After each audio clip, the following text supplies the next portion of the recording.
दोस्तों, आज मैं मगध साम्राज्य को एक कविता का रूप देकर आपके सामने लाया हूं। पहला भाग, उसके बाद दूसरा भाग आएगा, वो भी मैं आपके सामने प्रस्तुत करूंगा। चैनल को सब्सक्राइब कर देना। मेरे चैनल का नाम है abh.punjabi, क्योंकि हर नई नोटिफिकेशन आप तक पहुंचती रहे तो बेल आइकन को जरूर दबाना। अच्छी लगी वीडियो तो शेयर जरूर करना और लाइक करना, नहीं अच्छी लगी तो डिसलाइक जरूर करना और अपने कमेंट्स में मुझे बताना कि कोई कमी या इसमें कोई और सुधार करने की कोई कोशिश की जाए तो धन्यवाद। ये कविता जरूर देखना। कभी राजधानी थी राजगाज इसकी, कभी राजधानी थी राजगाज इसकी, हर्यंक वंश के समय में मशहूर हुई, हर्यंक वंश के समय में मशहूर हुई। फिर उदयन ने बदलकर नाम इसका, फिर उदयन ने बदलकर नाम इसका पाटलिपुत्र रखा। लेकिन उसके उत्तराधिकारियों के आते आते यह पल में चकनाचूर हुई, यह पल में चकनाचूर हुई। कितने आए कितने गए यहां से, कितने आए कितने गए यहां से, उन सब से पर्दा उठाता हूं, उन सब से पर्दा उठाता हूं। आज मैं मगध साम्राज्य की बातें आप तक पहुंचाता हूं, आज मैं मगध साम्राज्य की बातें आप तक पहुंचाता हूं। छठी शताब्दी ईसवी पूर्व में 16 महाजनपदों में से मगध सबसे शक्तिशाली साम्राज्य था। छठी शताब्दी ईसवी पूर्व में 16 महाजनपदों में से मगध सबसे शक्तिशाली साम्राज्य था।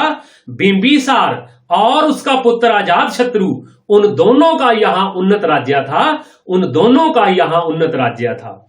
बिंबिसार ने 544 ईस्वी पूर्व से 492 ईस्वी तक वहां शासन किया, या उसका बड़ा ही भाग्य था, या उसका बड़ा ही भाग्य था। लेकिन 492 ईस्वी पूर्व में अजातशत्रु ने अपने पिता बिंबिसार को मौत के घाट उतारा, या उसका बड़ा ही दुर्भाग्य था, या उसका बड़ा ही दुर्भाग्य था। 492 ईस्वी पूर्व से 460 ईस्वी पूर्व तक अजातशत्रु ने वहां शासन किया, अजातशत्रु ने वहां शासन किया। वैशाली के लिच्छवियों को पराजित करके शान से था फिर वो जिया, शान से था फिर वो जिया। 460 ईस्वी पूर्व में उसकी मौत से पहले जो उसने 487 ईस्वी पूर्व में बौद्धों की प्रथम सभा बुलाई थी, उसकी भी बात दर्शाता हूं, उसकी भी बात दर्शाता हूं। आज मैं मगध साम्राज्य की बातें आप तक पहुंचाता हूं, आज मैं मगध साम्राज्य की बातें आप तक पहुंचाता हूं। अजातशत्रु के बाद उसके पुत्र उदयन ने मगध की राजधानी पाटलिपुत्र बनाकर दिया बड़ा सहारा था, दिया बड़ा सहारा था। लेकिन उसके उत्तराधिकारी अनुरुद्ध मुंड और नागदशक निकम्मे योग्य निकले, जिन्होंने 412 ईस्वी पूर्व में मगध वंश को न मिलने दिया कोई किनारा था, न मिलने दिया कोई किनारा था। क्योंकि शिशुनाग वंश के शिशुनाग ने 412 ईस्वी पूर्व में ही हर्यंक वंश के अंतिम शासक नागदशक को मौत के घाट उतारा था, मौत के घाट उतारा था।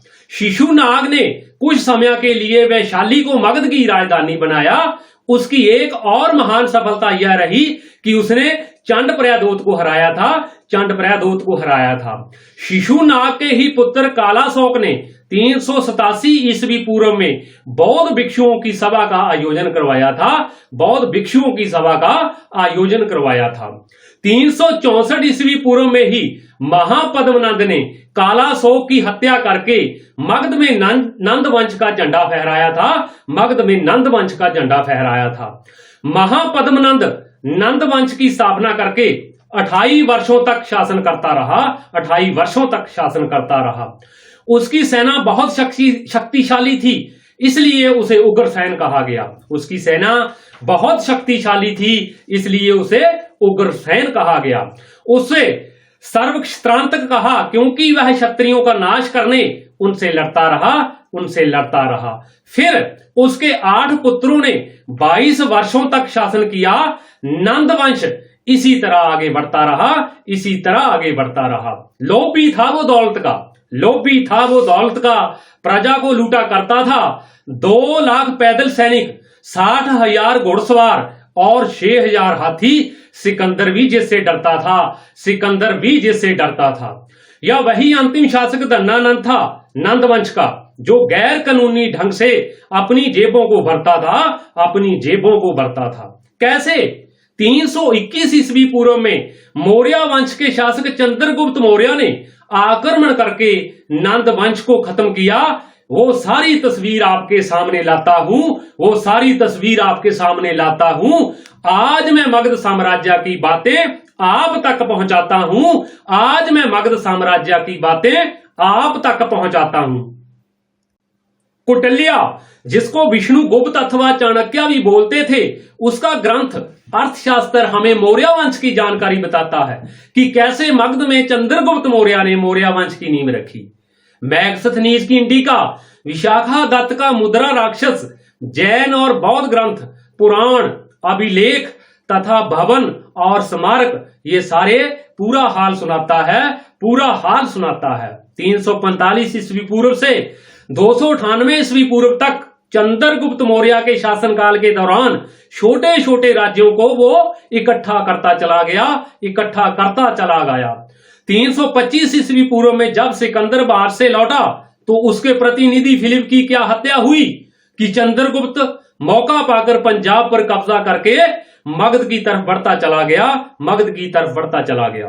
321 ईस्वी पूर्व में मगध के अत्याचारी शासक धनानंद को हराकर फिर 305 ईस्वी पूर्व में सिकंदर के सेनापति सेल्यूकस को रौंदकर काबुल, कंधार, हेरात, बलोचिस्तान वहां तक लड़ता चला गया, वो वहां तक लड़ता चला गया। संधि करने के लिए सेल्यूकस ने अपने राजदूत मैगस्थनीज को चंद्रगुप्त मौर्य के पास भेज डाला। अपने राजदूत मैगस्थनीज को चंद्रगुप्त मौर्य के पास भेज डाला। उसने हिमालय से लेकर दक्षिण में मैसूर तक तथा पूर्व में बंगाल से लेकर उत्तर पश्चिम में हिंदू कुश पर्वत तक सबके मुंह पर लगा दिया जैसे ताला था, लगा दिया जैसे ताला था। 24 वर्ष शासन करने के पश्चात 298 ईस्वी पूर्व में राजगद्दी अपने पुत्र बिंदुसार को देकर वो अपने गुरु भद्रबाहु को साथ लेकर कैसे मैसूर चला गया, इस बात का भी सीन मैं दिखाता हूं, इस बात का भी सीन दिखाता हूं। आज मैं मगध साम्राज्य की सारी बातें आप तक पहुंचाता हूं, आज मैं मगध साम्राज्य की बातें आप तक पहुंचाता हूं। चंद्रगुप्त मौर्य की मृत्यु के पश्चात उसका पुत्र बिंदुसार 298 ईस्वी पूर्व में मगध के राज्य सिंहासन पर आ बैठा, मगध के राज्य सिंहासन पर आ बैठा। पिता चंद्रगुप्त मौर्य की तरह वह भी बहुत वीर था, वह भी बहुत वीर था, क्योंकि दक्षिणी भारत को विजित करके पूरे साम्राज्य में वो छा बैठा, पूरे साम्राज्य में छा बैठा। 101 पुत्रों में से वीरता देखकर अपने पुत्र अशोक की, 101 पुत्रों में से वीरता देखकर अपने पुत्र अशोक की बिंदुसार उसे सिंहासन पर ला बैठा, बिंदुसार उसे सिंहासन पर ला बैठा। 272 ईस्वी पूर्व में बिंदुसार की मौत हुई, 272 ईस्वी पूर्व में बिंदुसार की मौत हुई। मिली गद्दी अशोक को कैसे, मिली गद्दी अशोक को कैसे, ये भी बात बताता हूं, ये भी बात बताता हूं। आज मैं मगध साम्राज्य की बातें आप तक पहुंचाता हूं, आज मैं मगध साम्राज्य की बातें आप तक पहुंचाता हूं।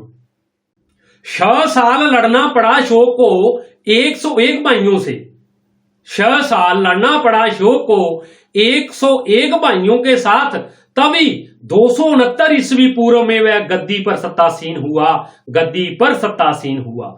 231 ईस्वी पूर्व तक उसने शासन किया तथा उड़ीसा में बंगाल का युद्ध 261 ईस्वी पूर्व वाला अशोक के लिए आमीन हुआ, अशोक के लिए आमीन हुआ। 60,000 पैदल सैनिक, 10,000 घुड़सवार तथा 700 हाथियों वाली सेना के साथ वह कलिंग युद्ध में ऐसा फिर लीन हुआ, वह कलिंग युद्ध में ऐसा फिर लीन हुआ। इस युद्ध में 1 लाख सैनिक व असैनिक मारे गए और 1.5 लाख को बंदी बनाकर अशोक प्रवीण हुआ, अशोक प्रवीण हुआ।